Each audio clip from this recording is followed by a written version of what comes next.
From the Oklahoma newsroom, this is an OSU update. I'm Jenny Carlson here in studio with Jacob Unruh, OSU beat writer. Jacob, as Oklahoma State gets ready to head to Tulsa, some thought about Tulsa area programs that have helped OSU to be where they are and hopefully sustain at a high level. Bixby has really become one of the premier high school programs in the Tulsa area, and lucky for OSU, providing some good talent, some guys that are starters for this Oklahoma State team. Yeah, right off the bat, you've got Bryce Bray starting after redshirting last year on the offensive line. He's starting. You've got Brendan Evers, who's on the defensive line, starting. You get those two guys right there, and you think, all right, that's big-time talent. Bryce has really played pretty well for the most part as that redshirt freshman. Had a really big game at Oregon State, and I know Mike Gundy kind of graded the O-line as average yesterday from McNeese State, but he's come along really well. They really like Brandon Evers in that defensive line rotation. So you get those guys mixed in.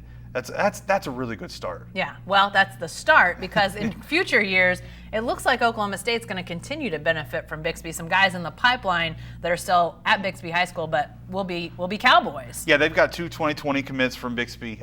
We'll start with Jordan Reagan, a tall defensive back, really fast.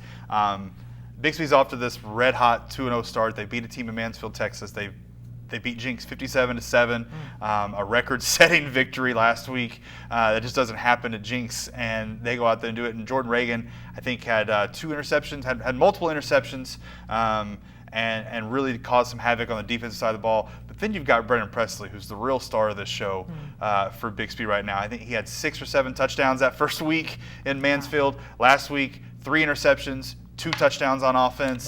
Wow. He's all over the place, wreaking havoc. And I've said all along, I think he's one of the steals of the 2020 class in Oklahoma.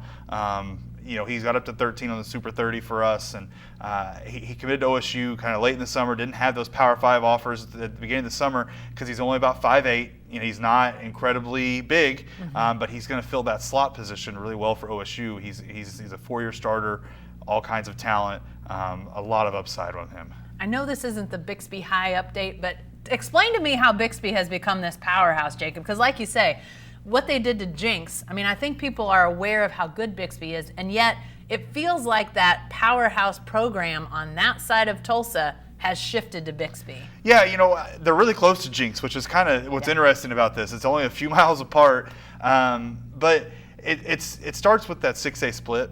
They split it. Bixby goes there, and Bixby's won every title but one in that split.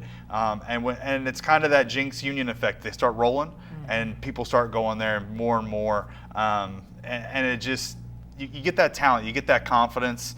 I think that's a big part of it. Lauren Montgomery, the coach, is a former Jinx assistant, so under Alan Trimble, so he knows how to build a program like that, and it's just kind of blown up there in South Tulsa, Bixby area, and it's pretty crazy. Yeah, and I also think about the fact that geographically, it used to feel like Bixby was way out there.